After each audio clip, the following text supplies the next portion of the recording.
Hello, grade 10. For our grammar, we'll start with chapter 4. So, this will be our chapter for the fourth quarter. And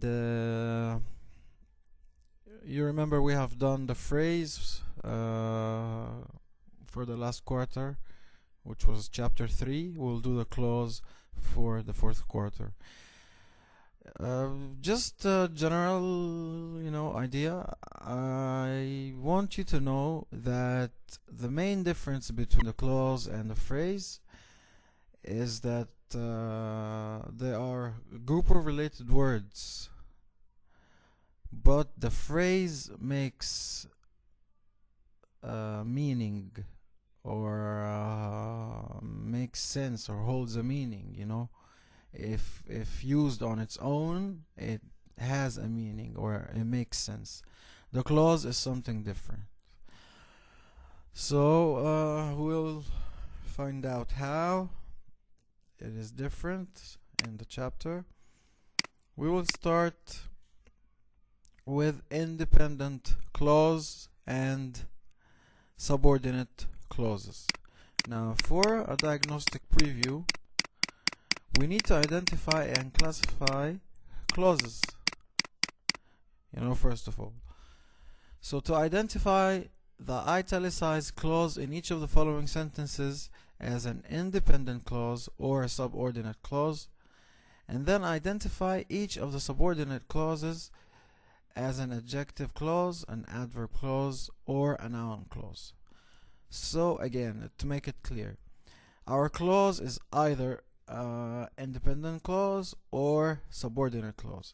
If it is a subordinate clause, then we also have to identify even further the three kinds of subordinate clauses, which are adjective clause, adverb clause, or a noun clause. Examples: the New York Bridge that most people recognize is the Brooklyn Bridge. Well, first of all, that's a subordinate clause, and it is classified as adjective clause. Now, number 2, known around the world, the Brooklyn Bridge may be the most famous bridge in the United States. Now, here it's an independent clause. Now, you see the difference? Okay, great.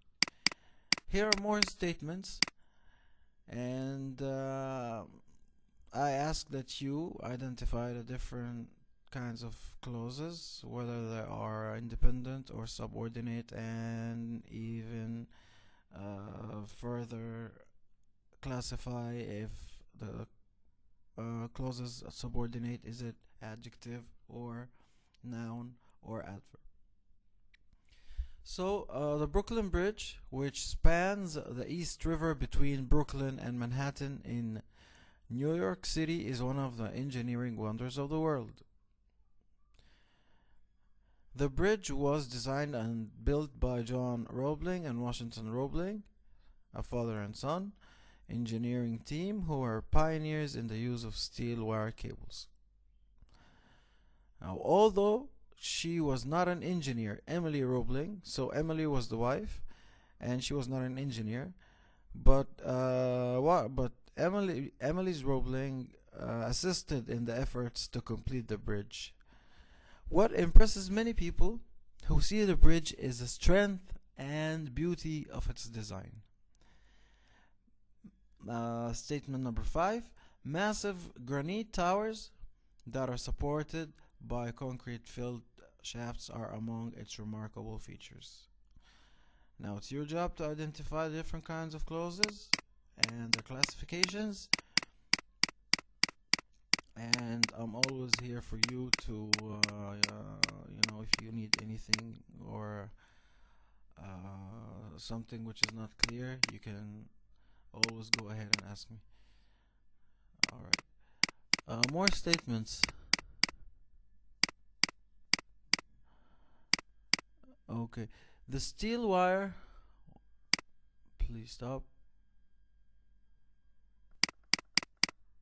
Okay, the steel wire cables gives the bridge a graceful appearance that resembles a spider's web. The Roebling discovered that construction work could be both slow and dangerous. Because they were required at times to work underwater in airtight chambers called caissons, many workers, including the designer Washington Roebling, suffered from caisson disease or decompression sickness. Since they were used to working in the ship's rigging at great heights, sailors were hired to string the miles of cable. Now, John Roebling injured his foot at the work site, and as a result, he died of tetanus shortly after construction began. So, how sad. No, extremely sad, that's a very disappointing story. Now, classifying sentences according to structure. So, we will classify each of the sentences in the following paragraph as simple, compound, complex, or compound complex. Example: Washington and Emily Roebling worked together to complete the project. This is a simple structure.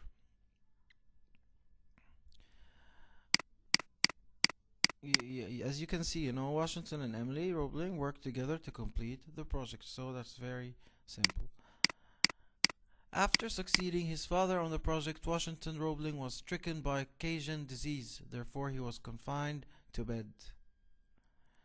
The Roebling lived in a house that was near the construction site, and Washington supervised the work through the telescope.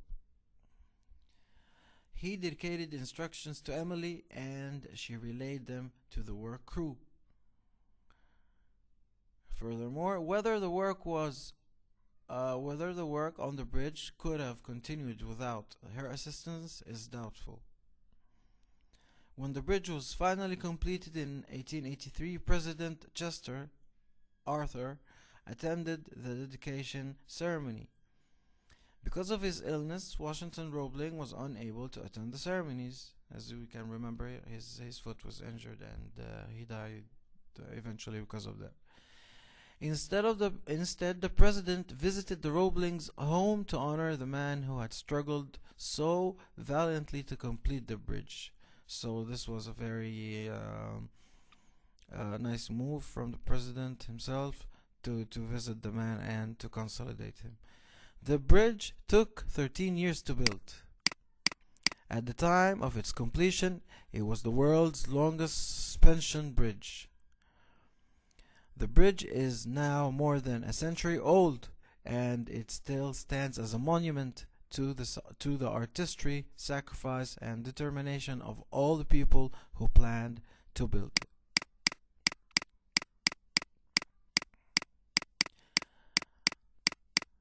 So, now we need to know what is a clause. A clause is a word group that contains a verb and its subject, and that is used as a sentence or as a part of a sentence. Every clause has a subject and a verb. So we need to know, and when you see a clause, you should be able to identify it. The clause has a subject and a verb, but not all clauses express complete thoughts. So that's what I was saying in the beginning. That's the difference between a clause and a phrase. A phrase will express a complete thought or hold a meaning in its own. Those that do are called independent clauses. Those that do not are called subordinate clauses.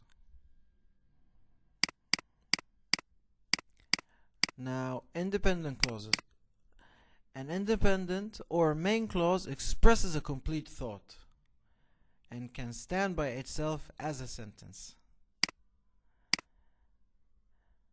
While, of course, the subordinate clause cannot express a thought or cannot stand by itself as a sentence. Example: the outfielders missed easy fly balls. Baseball. So the outfielders, these are the guys who catch the balls when they're hit by the batman. And the sentence says the outfielders missed easy fly balls. So independent clauses that express related ideas can be joined together in a single sentence. Often the clauses are linked by a comma and one of the coordinating conjunctions.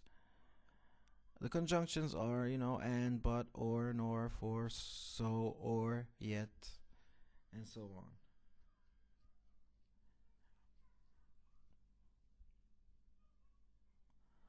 Now another example, the outfielders missed easy fly balls and the infielders were throwing wildly. So as you can see, the outfielders missed easy fly balls, and here's a conjunction, and the infielders were throwing wildly. So often the clauses are linked by a comma and one of the coordinating conjunctions. So there you can see one. Now related independent clauses can be linked by a semicolon. Example, the outfielders missed easy fly balls, semicolon, the infielders were throwing wildly. A conjunctive adverb or transitional expression followed by a comma can be used after the semicolon to express the relationship between the independent clauses. Another example, the outfielders missed easy fly balls, semicolon, moreover, the infielders were throwing wildly. The outfielders missed easy fly balls, semicolon, in addition, the infielders were throwing wildly. Alright, great. So, these are common conjunctive adverbs in the yellow table or yellow box, and in the blue one, these are common transitional expressions. So some of the common conjunctive adverbs are also, anyway, besides, consequently, furthermore, however, instead, likewise, meanwhile, moreover, nevertheless, otherwise, still, then, therefore. These words are very important, to join your sentences and make them look related, and a much better way of writing, of course. Now for the common transitional expressions, we have some of the words like as a result, at any rate, by the way, for example, in addition, in fact, in other words, on the contrary, on the other hand. I guess we'll stop here. We'll move on next lesson with subordinate clauses. I hope you take care, stay safe, and please let me know if you need anything. Don't hesitate to communicate with me, and I hope the best for all of you. Thank you very much. Take care. Bye bye.